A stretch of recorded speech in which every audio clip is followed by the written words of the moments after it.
Hello, it is me, Miss Inconsistency, at posting YouTube videos, but honestly, it's been really fun just kind of reading and then chatting and checking with you guys when I have time.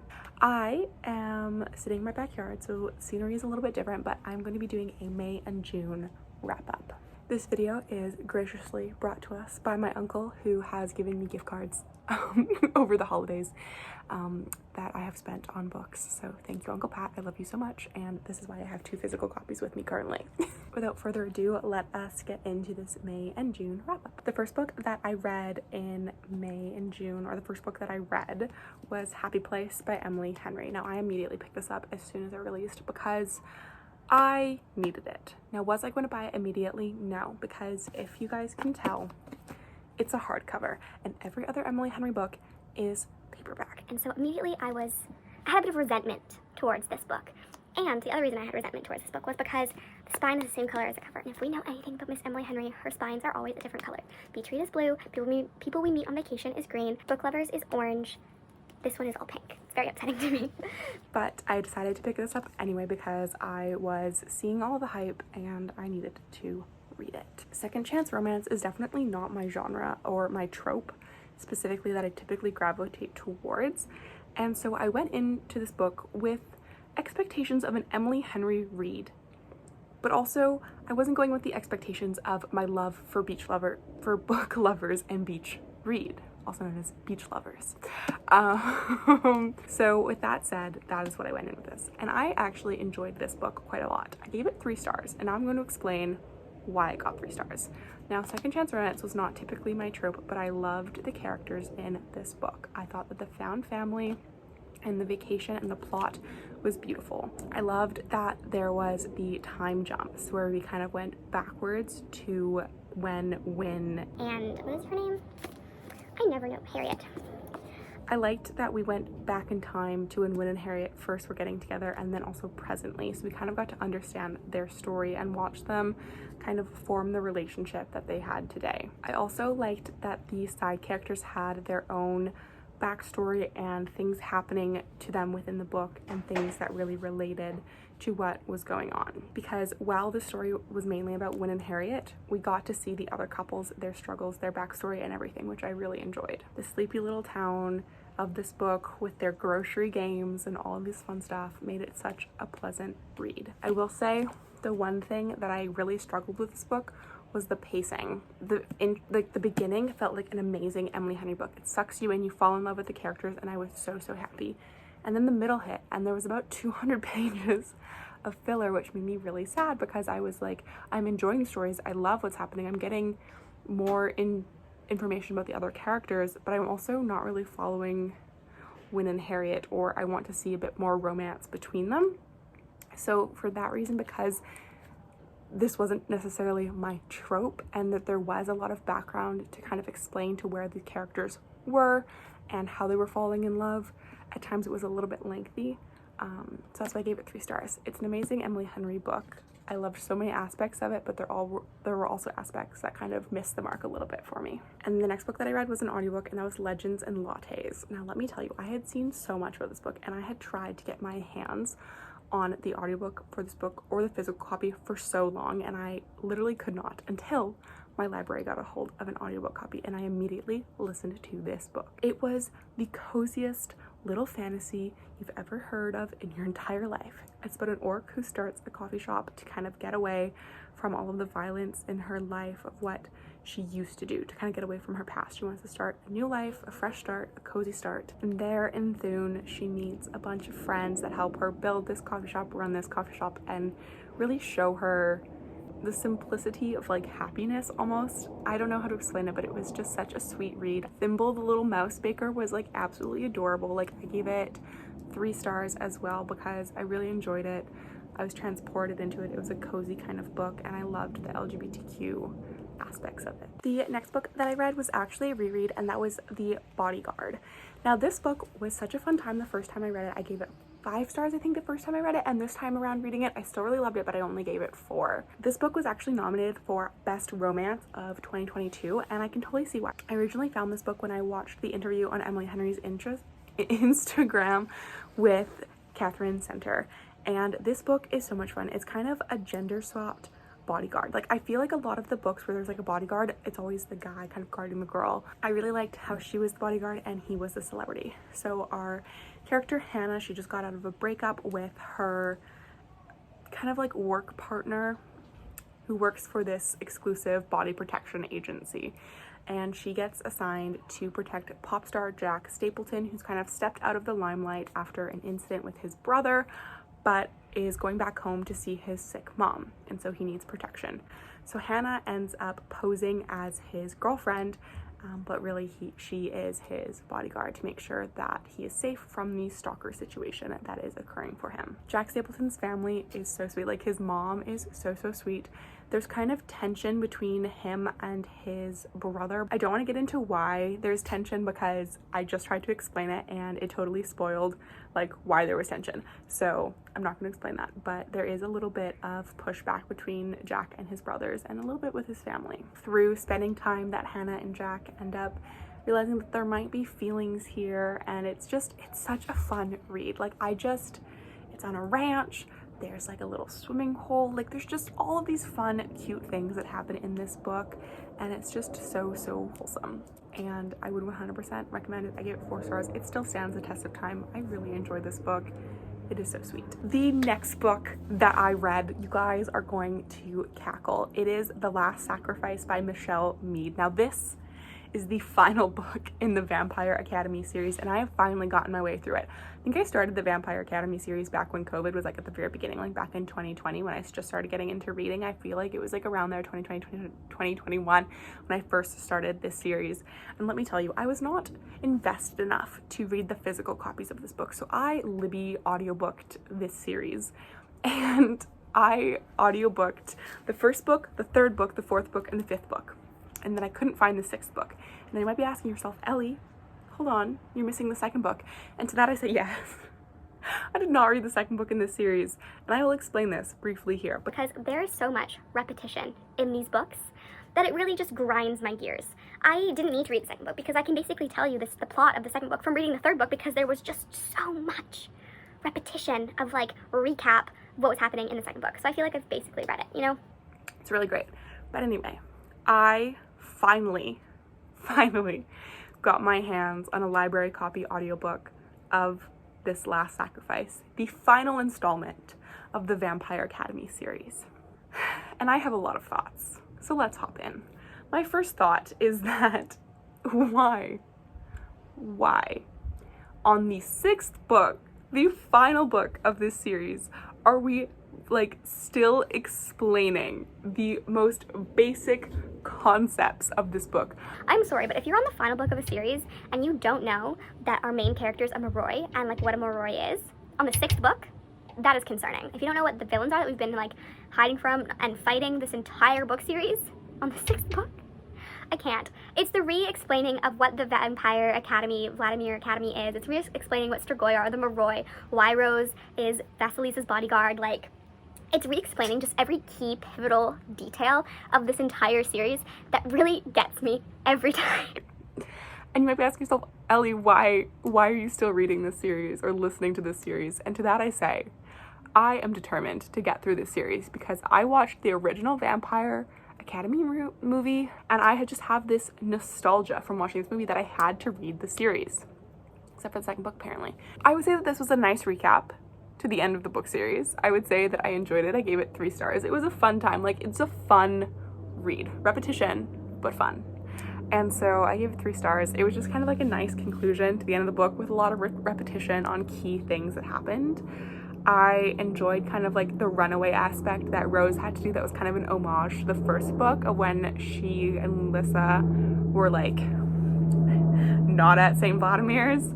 But no, I enjoyed it. I'm like sad that the series is over, but it's also been like such a roller coaster and such like a time trying to get a hold of some of these books that it's just been nice to kind of like finish the series. 3 stars. It was nice. It has like a cozy, nostalgic place in my heart. The next book that I read was Truly Yours. Now, I was very excited for this book. I will have to say, I was really, really excited because Part of Your World is the first book in this series, and this series is like standalones but interconnected. I was really, really excited for this book. I absolutely loved the first one. I think I gave it like 4.75 stars, or like 4.75 I think is what I landed on. Like, it was really, really good. So I was excited to see Brianna. I think that the thing that got me in this book was that the main characters were together. It was fake dating.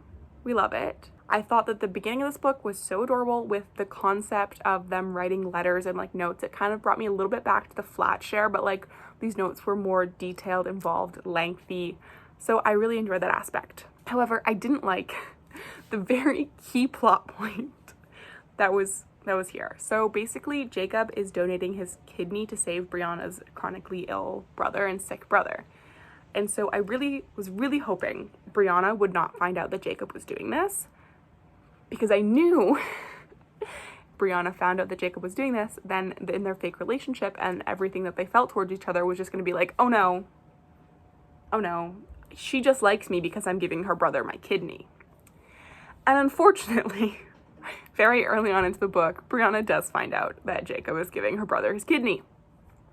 So my worst fear of it being like, no, she doesn't like me, I'm just giving him my kidney, was indeed what occurred, and it made me quite sad. I did really like their interactions when they were in like the sob closet is what they called it. It's like it was kind of giving a little bit of Grey's Anatomy, when like the beginning of Grey's Anatomy, when all the interns are sitting on like the gurney in like the basement of the hospital, chit-chatting and eating. It was kind of like that, but in the supply closet. And I really enjoyed it. I liked the families, I liked the side characters. Like, it was a fun story, but I just couldn't get past the fact that they were constantly like, oh no, he doesn't really like me, he's still in love with his ex, and oh no, she only likes me because I'm giving her brother my kidney. And so it kind of just diluted the story for me. I gave it 3 stars. Some things that grinded my gears, but just the sincerity and the sweetness of Jacob as a character. His notes were so like wholesome and funny and cute and adorable. Like, I think we're kind of figuring out that I was in a very like rom-com-y romance mood, and the trend's continuing. The trend is continuing. So many book talk, TikTok quotes from none other than Icebreaker by Hannah Grace. And so I decided that was going to be my next read.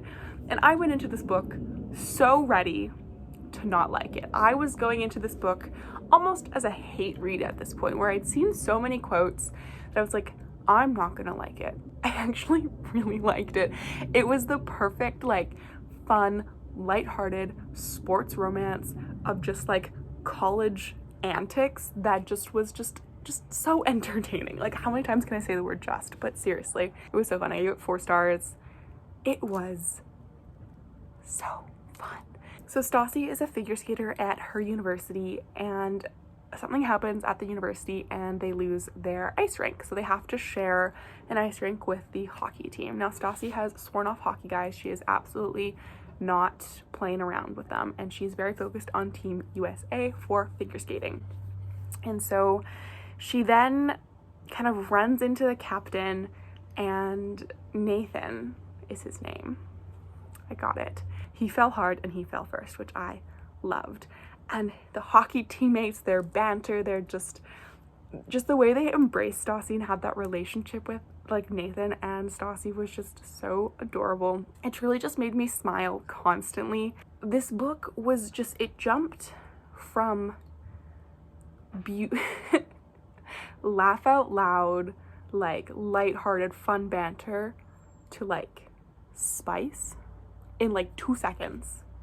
And it was the most perfect thing to switch up my reading and get me just giggling and giddy, and I just loved it. I will say, do check your trigger warnings on this, because there is some content for like EDs and restrictive eating and things that I wish weren't in this book, and that's why I didn't get a true 5, because I just found that it did take me out of the story a little bit. I found it a little bit triggering at times, so just beware for that for yourself. But other than that kind of like little thing, just the banter, the fun, the laughs, the plot, Nathan skating was just so funny. Like when Nathan turned figure skater, top tier entertainment. And I know people are probably really mad at the epilogue for this book.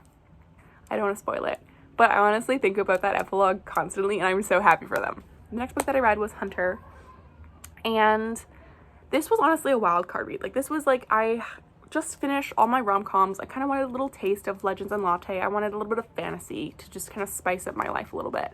I found this book on my audio library, so I said, let's give it a go. Do I fully understand what happened in this book? Not really. No, I'm gonna be honest. It wasn't fully comprehending in my brain, but it was like fun, sort of. I think I gave it like 2.5 stars. Objectively, it wasn't horrible. It was just really hard to follow.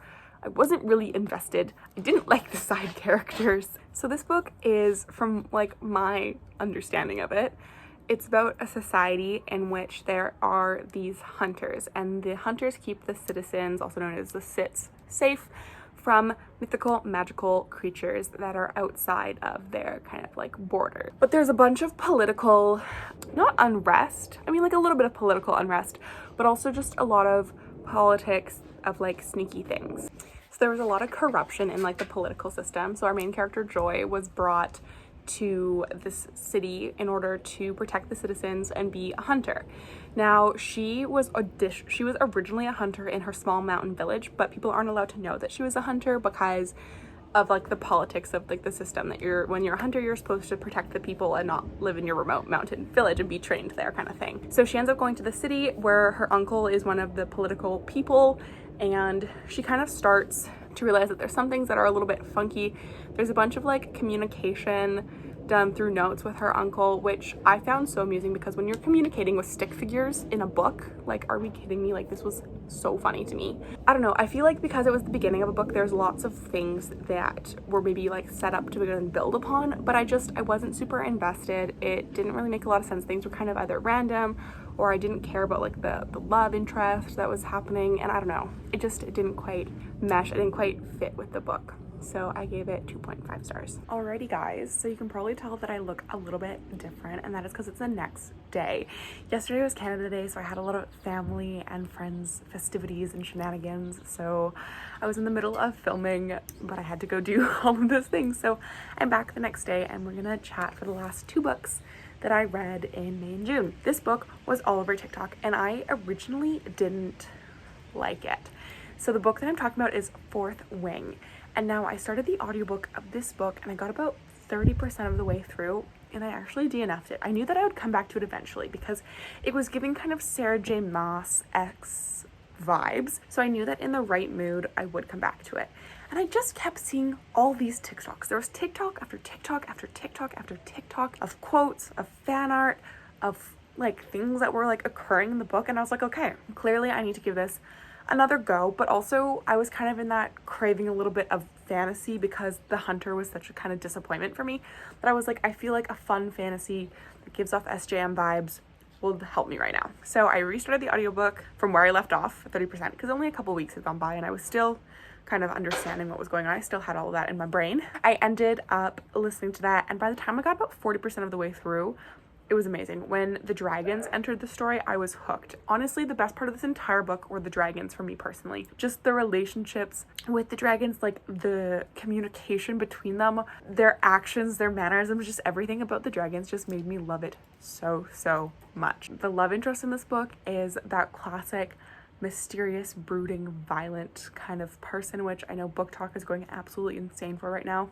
I enjoyed Xaden. I really loved just the dark kind of dragony war school vibes of this book, and it really transported me, and I was very invested once I got past that section. So if you haven't been anywhere on Book Talk or BookTube or Bookstagram, Fourth Wing is about a girl. Her name is Violet, and she is a scribe her entire life until her dad dies and her mom forces her into the Riders Quadrant. And so the Riders Quadrant are a bunch of people who are training to become dragon riders, and if they pass all of these tests, both set by the Academy and by the dragons, then they will become a dragon rider and be able to protect the city outside of the veil and also inside the veil from magical creatures and things. Our main character also has a chronic illness, so I loved that representation that was in there. I have so many theories about this book. It was a really enjoyable read. I cannot wait to see where the next book goes, because I feel like just the setup to get to where it really got really good was just what threw me off a little bit. So I think I gave it like 3.75 stars, 4 stars, somewhere around there. Once the dragons came in, I really liked it. I was really in the specific mood as well for this kind of like brooding love interest, which I have to be in a specific mood for that, and I love the dragons. And the final book that I read in May and June was The Fiancé Farce by Alexandra Belfour. Now, I started this book, oh my gosh, I started this book back in April, and it has taken me quite a while to get through this teeny tiny little rom-com, and let me tell you why. So I literally started this book right after coming home from writing a 3-hour-long exam. I don't know why I did that to myself. Like, I don't know what was going through my brain where I was like, you know, it'd be a really good idea right now to jump into a book. I was so burnt out. So I kept trying to read this book, and I was so burnt out. And I think I really struggled with the beginning because it happened so fast. I think they were engaged on like page 15, and I was like, whoa, what the actual heck and bop is going on here? It was moving so quickly that I got concerned. I was like, oh my God, it's gonna be insta-love. I'm gonna be so sad. It's not gonna be a good time. But I stuck with it. At first I found Gemma quite aloof, and I think that that's just kind of the character that she was and the kind of boundary she put up for herself with her family. There was a lot of family drama because this book is a marriage of convenience between Tansy and Gemma so that Gemma can inherit her family's publishing business, because her grandfather put a stipulation in his will that Gemma had to get married because Harmonious Van Dalen believed that a partner makes you better and helps with your communication skills and just makes you a better leader and communicator and all that fun stuff. And Tansy agreed to the marriage of convenience because she was really tired of her family not accepting the fact that she was single, and just, they really wanted her to be with someone. So she actually made up that she was dating Gemma, and so it just was really convenient that they had this kind of 6-month backstory that Tansy had created that really suited Gemma getting the publishing company. I would say I had a couple things with this book that I really liked, a couple things that like irked me a little bit. So I really liked the queer representation. I feel like with Alexandra Belfour's books, I always love the overall book. Okay, it's always, I enjoy the overall book, but there's always those like little nitpicky things that get me.